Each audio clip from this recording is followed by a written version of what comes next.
kind of with the panel, though, when they say, I don't think Silencer fares well against Lone Druid Dazzle. I think this is going to be a tough task for Resolution to do a lot with. He's playing with a support core in the Nyx who doesn't have the most laning impact compared to, say, something like a Marcy. So I think they might have their work cut out for them down here in lane. A little bit of a trade-off here between Nisha and Nothing to Say. And I just wanted to wrap up the thing we talked about with LGD's TI attendances, right? Because something that's funny about Secret as well is that they've placed like every position at TI, more or less, in the last 6 years.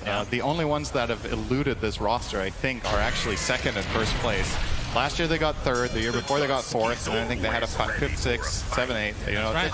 More or less gone up one placement per year. So is this the year that Secret reaches the finals? I mean, as you know, I did pick these two teams to end up in the finals, which may be a little awkward since they are facing off so early in the upper bracket, but that doesn't rule it out. Yeah, that's true. I mean, Secret, I think I've locked them in for second place. It's just how it's going to happen. Obviously, Puppey knows more than everybody.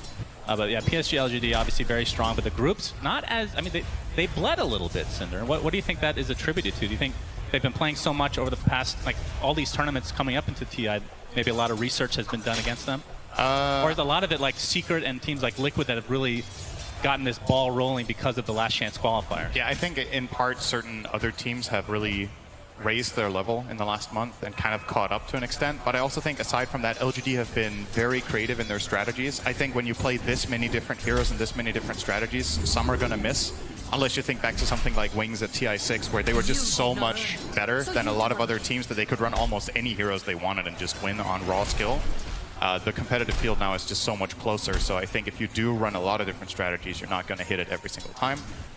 And also, like we said, just a little bit of a slow start in day one, right? I think after day one, they more or less dropped, I think, 1 or 2 games in total. That's fair, that's fair. They just had to warm up a little bit, perhaps. And the mid lane right now, Nisha sitting on 15 and 1 CS. As you can see, a little action top lane. Faith Beyond taking the brunt of the damage here. Chrysalis still with the Starbreaker, will fully connect, and that looks like first blood goes the way of Secret in this game number 1. This is just such a good carry against Enigma in lane. So what generally does well... Oh, wait, this is gonna... I hope we're not going to hear this every time they get a kill. I listened to you enough already. Sorry. Why did you have to make that one? Had to try to compete with Slack, you know? Yeah. Good luck with that. Yeah. Splitter Up does connect from Nisha. Nothing to say, in a bit of trouble. Gets off his shield crash, pops the Fairy Fire, will survive.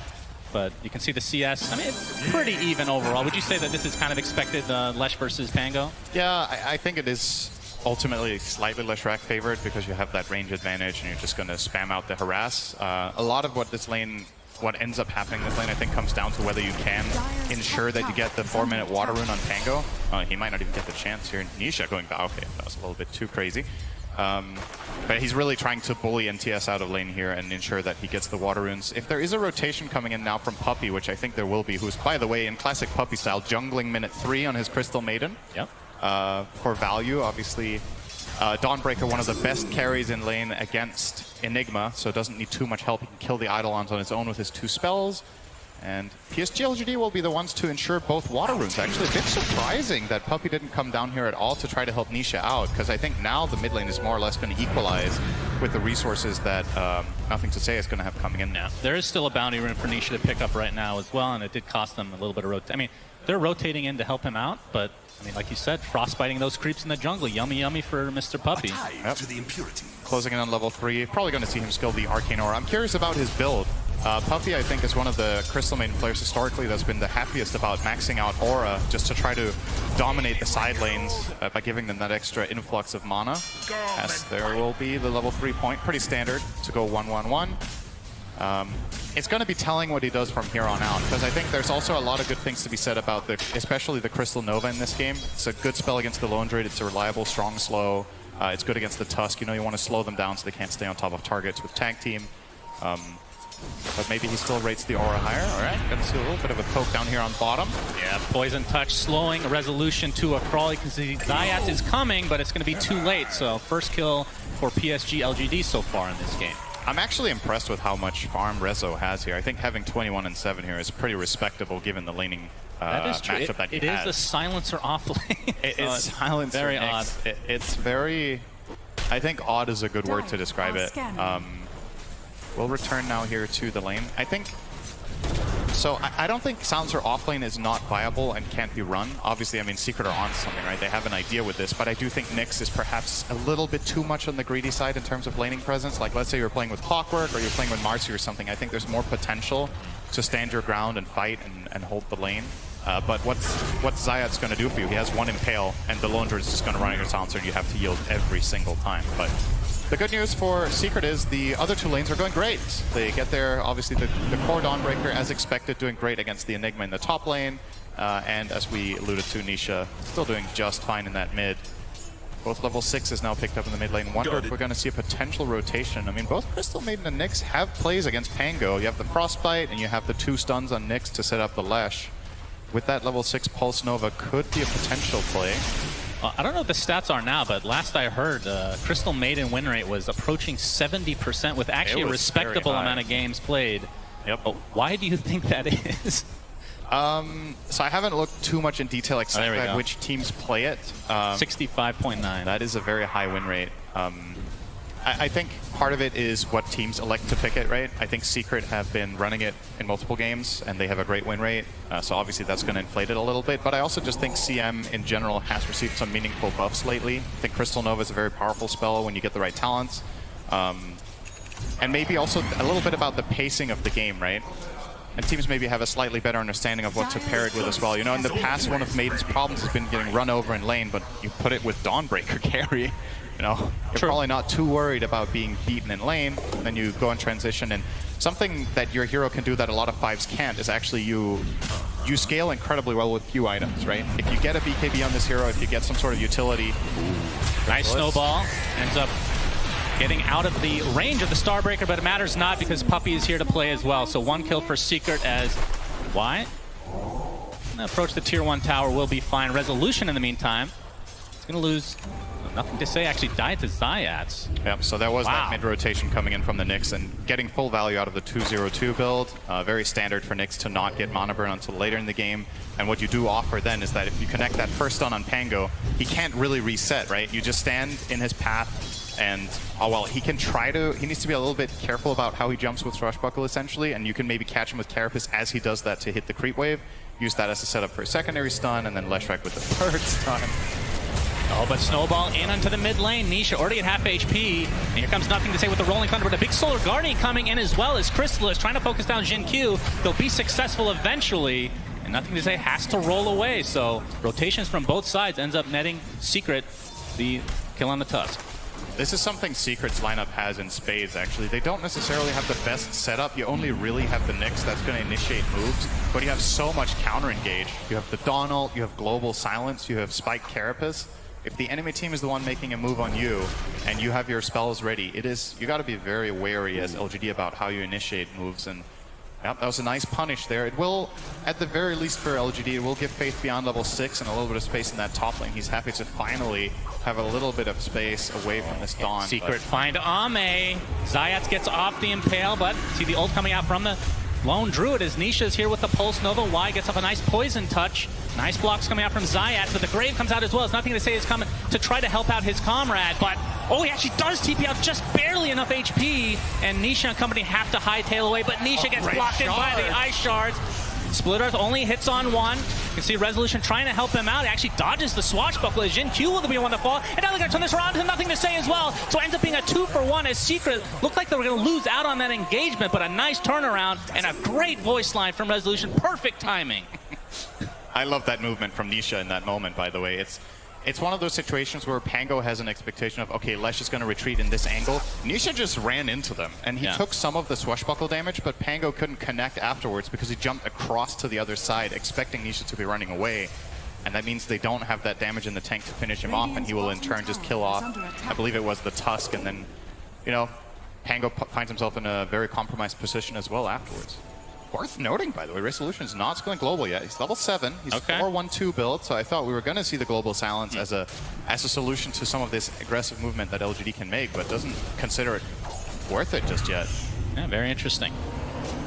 As the runes have been kind of eluding Mr. Nisha for quite a while. He's guessed bottom like 3 times in a row and has not been there, but still, both him and Chrysalis are top net worth at the moment for the entire game, but overall the game in terms of the actual, like, the feel of the game right now, who do you think this favors? Because we have Faith Beyond getting quite a bit of farm now into that triangle.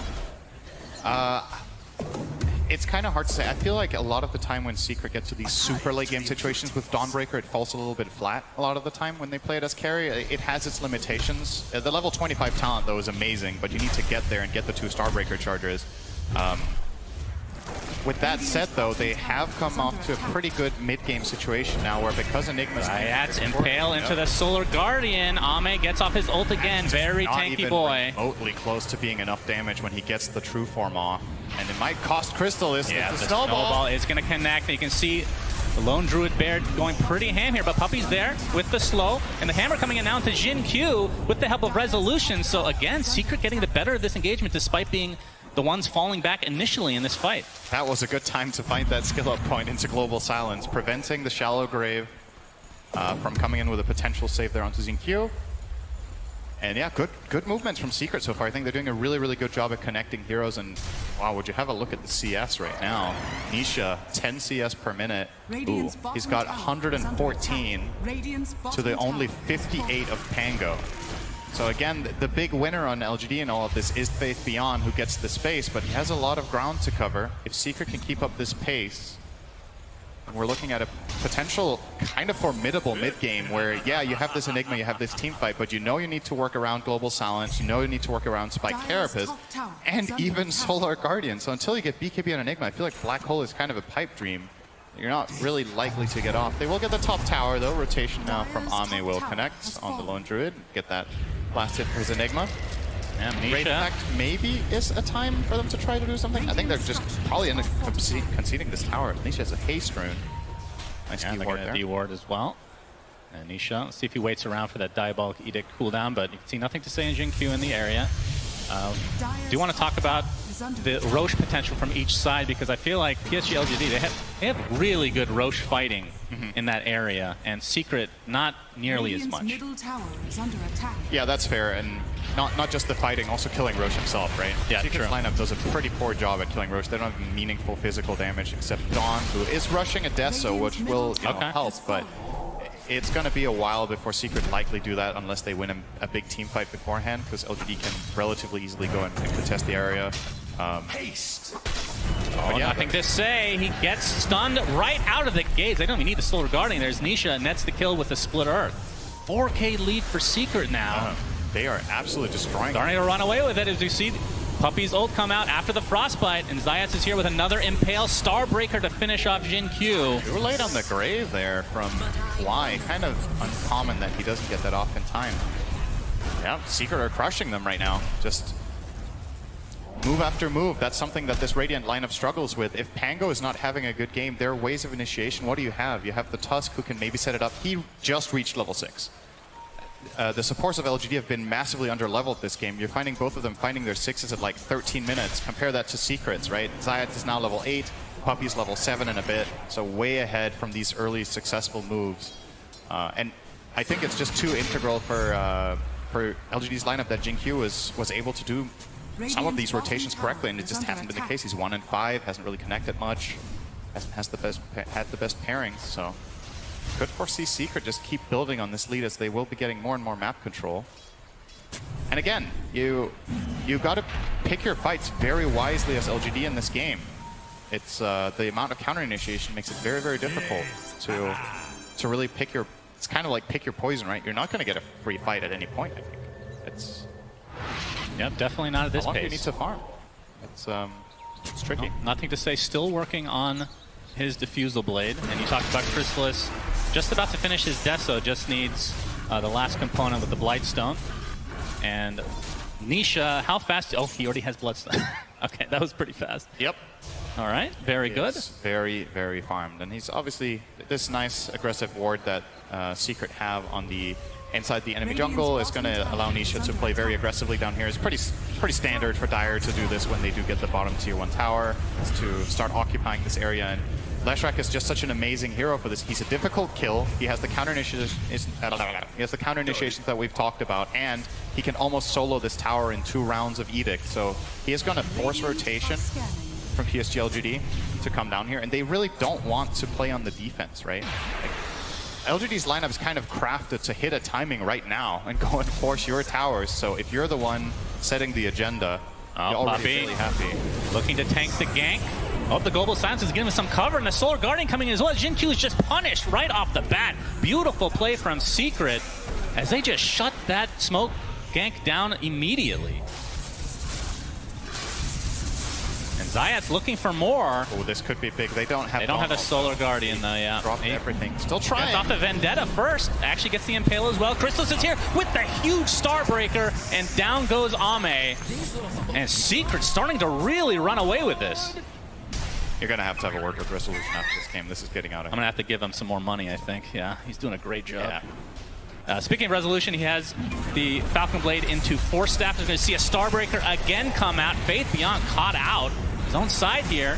Zayat stuck inside the Ice Shards. Nothing to say. He's going to be blocked off by said Ice Shards. And the Force Staff that we just talked about from Resolution coming into play already. 7K lead for Secret. Things are looking very good for them. And again, I mean, if you have a big enough lead, then taking Roche isn't that hard, considering like you just get a pick off or two and then you can just take it. But I feel like that is the best opportunity for LGD to get back into this game.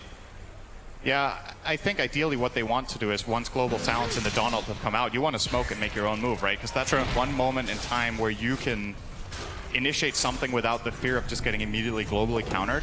But they're not managing to do that right now. They have about 30 seconds to go if they did want to make a rotation, but Secret are very firmly planted in the bottom half of the map while LGD are in the top, so they're not going to find anything, and that just means that come minute 18, Secret are just ready to rock and roll again.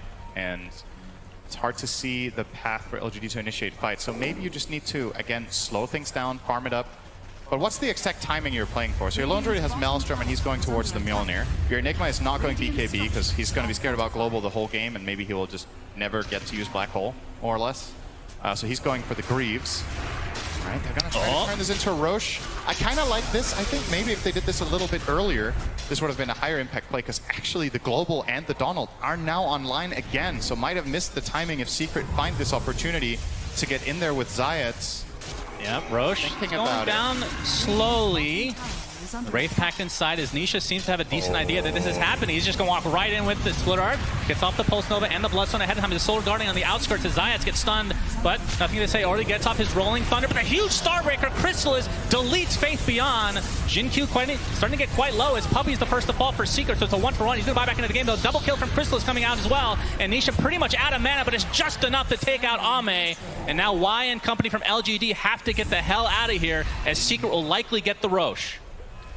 Yeah, maybe Secret kind of let them do that. Thanks for the damage. Do the hard work for us. You know, we can't really kill Roche ourselves that quickly, so if you guys would please get him to a quarter health, we'll just show up with our spells and clean you out. They didn't even use Global.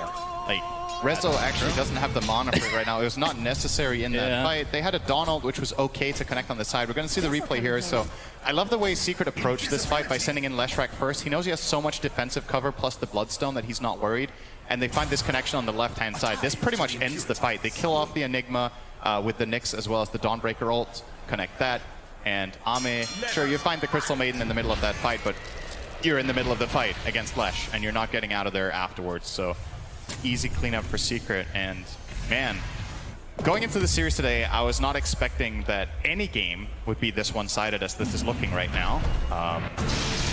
Are LGD adopting some sort of new strategy? You know, start out slow in groups, then you pick up some steam, you go into the playoffs, you start off slow in game number 1, you pick up your steam. That's maybe the question, because this one is not looking healthy right now. So if I'm not mistaken, at the Arlington Major, I was casting a game of PSG.LGD. We're down by like 20 plus K.